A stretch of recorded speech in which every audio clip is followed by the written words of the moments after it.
Au vu de l'actualité, je pense que vous avez été tourmenté ou orienté vers la question qui est à l'écran. Que restera-t-il de la France, qui inclut le peuple, les traditions, la culture?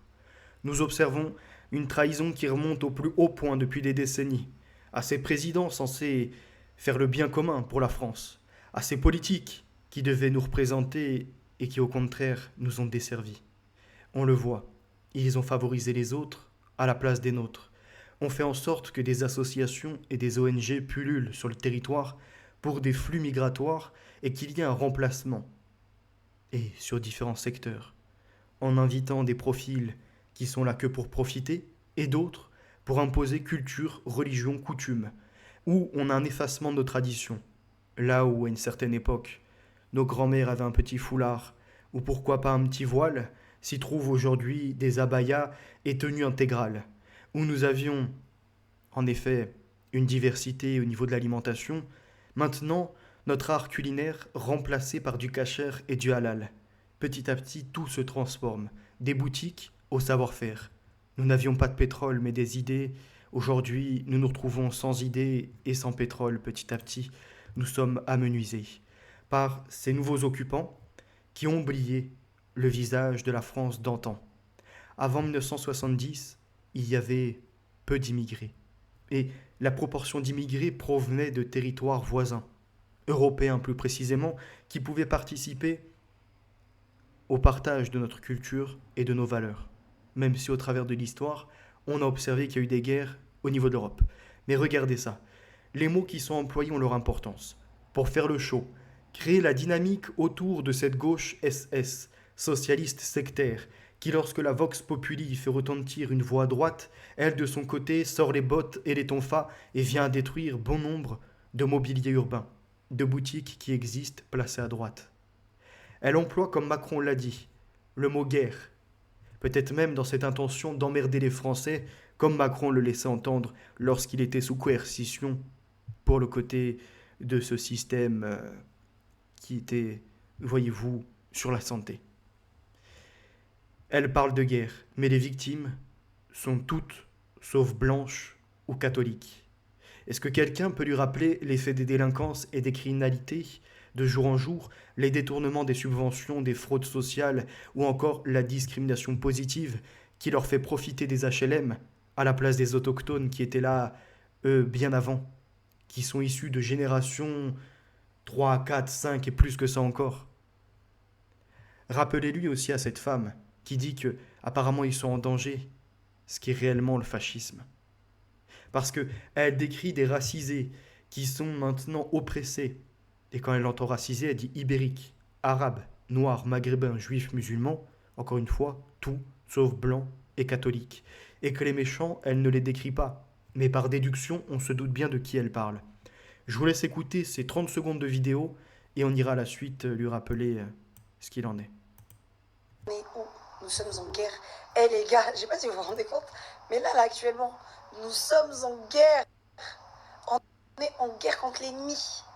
Et on est en train de perdre. Est-ce que vous vous rendez compte? En fait, je vous explique. En fait, je crois qu'il y en a, ils ne comprennent pas. Donc, en fait, on va l'expliquer comment je l'imagine dans ma tête. Dans ma tête, comment ça se passe, c'est qu'il y a les vieux méchants racistes, etc., qui nous aiment pas, versus nous. Nous, c'est qui? C'est mec chez moi. C'est tout le monde, c'est nous, c'est les jeunes, c'est les musulmans, c'est les personnes racisées, c'est les juifs, c'est les noirs, c'est tout le monde, c'est nous. Parce qu'ils nous voient tous comme une seule et unique personne. Ils nous voient tous pareil, là, ceux-là, là. Et ce qui se passe, c'est qu'on est en train de perdre contre eux. Je sais pas si. Moi, je déteste perdre. Je suis une compétitrice de ouf. Donc là, quand je vois les choses, c'est que ils sont tous allés voter et pas nous. Et du coup, nous, on est en train de perdre contre eux. Et c'est une dinguerie. C'est une dinguerie. Vous l'avez compris, de ces vieux racistes, sous-entendu, ce peuple qui existait sur son territoire, et ben, comme ils sont fermés et qu'ils n'apprécient pas forcément de voir comme ça des masses migratoires arriver pour les remplacer, créer de l'insécurité, du chaos sur leur territoire, eh ben, ils doivent être immédiatement traités de racistes. Ceux qui votent pour le RN, Rassemblement National, et qui amènent justement à retrouver la nation, la fierté du drapeau bleu, blanc, rouge, ou encore de nos symboles, de l'école, et de bien d'autres choses que l'on a pu avoir, fut un temps, Eux préfèrent le délitement. Et parler de méchants, et comme quoi il n'y aurait que des anges d'un côté, qui seraient salis par quelques éléments perturbateurs. C'est le sous-entendu de, vous voyez, ces gens-là, là, avec l'accent africain qu'elle prend, en plus africain plutôt subsaharien. Et ben, cette femme-là, elle véhicule seulement des idées sans avoir étudié, comme bon nombre aujourd'hui, parce que nous sommes tombés dans les abysses d'une population qui ne réfléchit plus, qui ne voit pas que, par exemple, si en Algérie demain on déplaçait je ne sais combien de populations asiatiques ou encore d'Afrique, on va dire noire, il viendra gueuler. La France, le premier million d'étrangers est atteint en 1881. Donc toute son histoire, en majorité, ça a été des Français vraiment européens. Et même là, quand ils sont 1 million à cette époque, c'est issu des pays voisins. Ils sont 2,7 millions en 1931. Toujours le cas. Italiens, portugais, espagnols. Il y a juste les Algériens présents parce que c'est la France qui a façonné ce qu'est l'Algérie véritablement. Et comme c'était une colonie, elle a utilisé certains des hommes et des femmes qui sont venus aussi en Europe. Et en partie en France. Mais on se souvient comment la France est intervenue au niveau de l'Algérie. C'est parce qu'à une certaine époque, il y avait les barbaresques qui venaient au niveau de l'Europe et en Espagne, en France, en Italie, ils enlevaient des femmes, ils trafiquaient des êtres humains et ils les ramenaient après au port d'Alger ou encore à Tunis ou dans des pays voisins pour justement remplir les harem et obtenir des esclaves.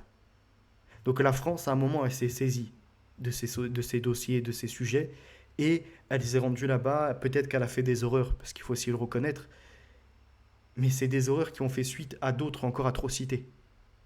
Et aujourd'hui, eux, ils ont un esprit revanchard et ils répandent pour certains le chaos. Pour d'autres, ce sont des familles qui sont bien intégrées, voyez, qui ont des vertus.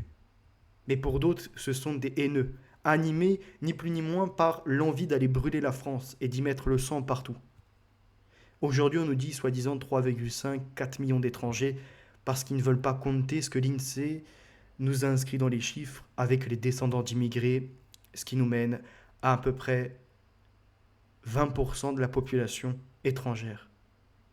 À l'époque, on le voit, jusqu'aux années 70, principalement les étrangers sont italiens, et d'ailleurs de pigmentation blanche, et ne sont pas appréciés non plus en France. Parce que peu importe, un pays voudra toujours défendre les siens face aux autres. Donc que ce soit des Italiens blancs qui viennent, ou des Africains noirs, ou encore des Arabes, ou des Moyen-Orientaux, ce que vous voulez, la France, en fait, elle voudra qu'il y ait une proportion, que ça ne devienne pas n'importe quoi et un grand remplacement. Mais ça, eux, ils ne veulent pas l'entendre parce qu'ils veulent seulement leur discours et leur histoire qui leur a été vendue par des associations et qui les placent toujours en état de victime, qui peuvent imposer toutes leurs idées, ça les arrange. Les Italiens restent la nationalité étrangère la plus importante après-guerre, 629 000 en 1962. Mais ce sont ensuite les travailleurs de la péninsule ibérique qui progressent le plus. Les Espagnols passent de 289 000 en 1954 à 607 000 en 1968. Les Portugais sont 20 000 en 1954 et 759 000 en 1975. Donc, l'après-guerre, c'est pas les musulmans, arabo-musulmans ou encore africains qui ont refait la France. Ils ont participé dans la guerre.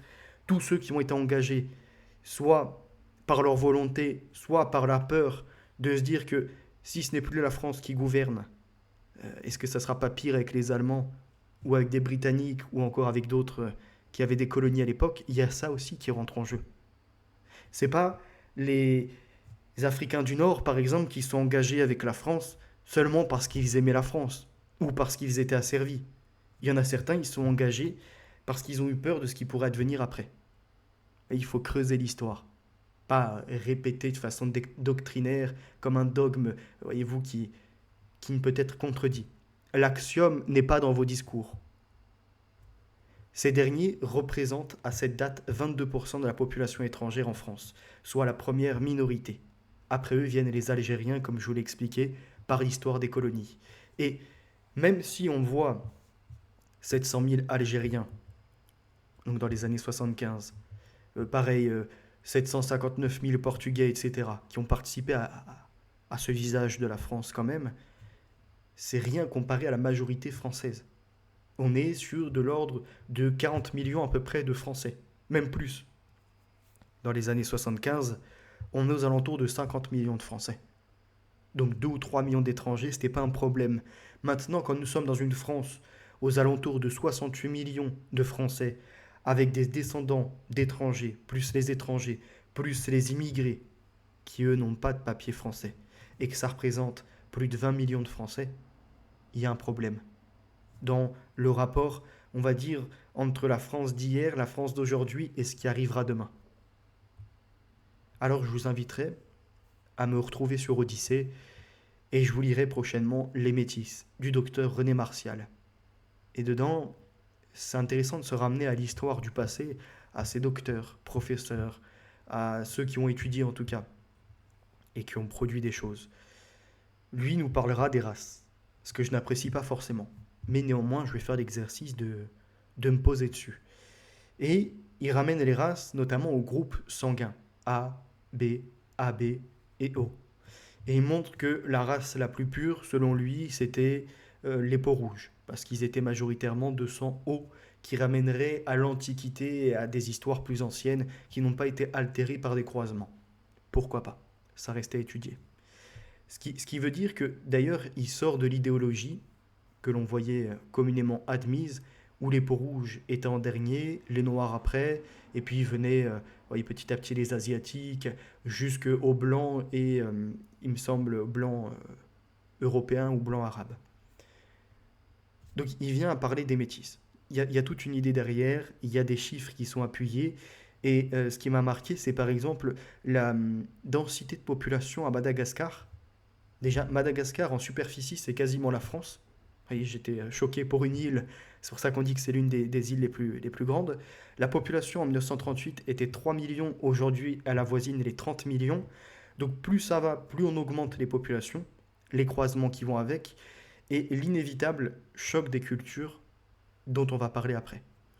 Et dedans, il nous montre aussi les juifs qui ont été chassés de différents territoires, et les Arabes de Palestine qui, dès 1924 ou 26, étaient déjà mobilisés contre la venue des Juifs. Donc l'idée même que le traité de Balfour de 1917 et ce qui a suivi était communément admis par les habitants de la Palestine est un mensonge, parce que même venant de la part du docteur René Martial, qui en soi ne les porte pas dans son cœur, vient à expliquer que non, il y a toujours eu ces conflits. Et d'ailleurs, il dit, regardez, la race sémite, c'est arabe et juif. Et les deux se détestent. Il parle également de l'autre antagonisme des... Comment ils appellent ça? Euh, Des Russes, il me semble, avec les Polonais. En fait, ils sont quasiment pareils, issus des mêmes peuples, mais ils se détestent et c'est une histoire où on ne pourra jamais les réconcilier. Et comme ça, il y a bien d'autres faits encore. Je suis à 70 pages, donc il m'en reste encore à peu près 150 à découvrir. Mais déjà, ça annonce un beau contenu. Et je viendrai à vous présenter aussi le choc des civilisations de Samuel Huntington, qui lui nous montre ces ères civilisationnelles qui en soi ne sont pas faites pour se mélanger. En petite proportion, pour voyager ou pour ce genre de choses, pourquoi pas. Par contre, dès qu'on commence à les étendre, inévitablement, c'est la guerre, c'est le choc des cultures, des civilisations. Et on les voit, ces ères, Afrique du Nord, avec tout ce qui est de la Mésopotamie et un petit peu plus, qui représente les arabo-musulmans, l'Afrique noire, et vous voyez, on voit aussi tout à l'est, la partie de la Chine et de ses croyances. Vous voyez, en fait, c'est vraiment délimité par rapport à la fois aux politiques, religions et pourquoi pas euh, aux races, si on veut reconnaître ça comme tel. Parce qu'il y a les races, tout à l'heure, donc, comme je disais, que notre docteur met sur les groupes sanguins. Et dans la France, on voit que, en dehors de la craniométrie qui différencie les êtres humains, il y a aussi les groupes sanguins. Puisqu'on fait des dépistages à la drépanocytose pour ceux qui sont issus de l'Afrique noire. Donc ça prouve que nous ne sommes pas biologiquement pareils, même morphologiquement pareils si je puis dire, même s'il y a des ressemblances à première vue, et construit intellectuellement, pareil, on a nos différences, on a notre héritage culturel, notre héritage familial, et encore d'autres qui rentrent en compte. Et là, c'est les problèmes de ce 21e siècle qui voudrait une planète où il y aurait un dogme, une politique et le bien commun. Ce qui ne peut malheureusement se faire. Et certains acteurs se servent de la gauche, qui est ni plus ni moins que décadente, qui veut ouvrir la voie aux LGBT, voire plus à ceux qui s'intéressent aux gamins, qui efface le mariage, que pourtant chrétiens, musulmans et autres on reconnaît, le lien familial. Mais tout ça, eux, ils ne veulent plus l'entendre ainsi parce qu'ils pensent qu'ils vont arriver en France et partout en Europe, qu'ils vont s'associer avec la gauche et qui ne voient rien de leur projet, ou en tout cas qui, fin de, de réussir à un moment ou à un autre à les raisonner. Le cher, donc le professeur salafiste Bader Outaïbi de Taïf, donne l'autorisation aux islamistes de France de voter Front Populaire, donc de s'associer avec une gauche qui parle de marier les homosexuels, avec une gauche qui favorise la PMA pour toutes, ou encore la gestation pour autrui, la marchandisation du corps, avec une gauche qui fait s'effacer les familles, qui est capable de s'associer avec leur adversaire, ce qui est quand même assez étrange. Regardez, il nous dit, il convient aux musulmans de participer à ces élections. Cette participation est une forme de lutte et il ne s'agit pas d'un serment d'allégeance. En clair, associez-vous à eux juste un temps pour qu'on puisse s'étendre, et puis demain, on sortira l'épée et on viendra à condamner leurs péchés parce que ce sont des mécréants. Regardez ce qui suit. On se tourne vers les moins dangereux, même si tous sont des pays mécréants, pour leur propre intérêt et celui de l'islam, pour construire des mosquées et prier en groupe, il invite à voter Front Populaire. Donc ceux qui m'ont dit le Rassemblement national, c'est un danger, ou encore tu n'as rien compris, Macron a fait en sorte que Bardella puisse arriver au pouvoir, vous préférez quoi?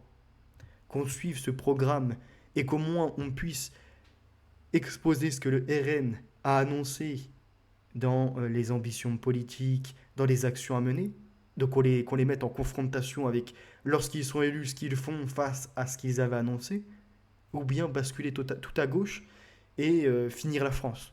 La détruire coûte que coûte, hein, ça y est, c'est terminé. À coup de bulldozer, il n'y aura plus d'église, ce sera des mosquées. Les lieux où il y avait une croix au sommet sera basculé pour à la place y mettre un croissant lunaire. Donc je vous invite à aller voir cette vidéo Le danger du RN.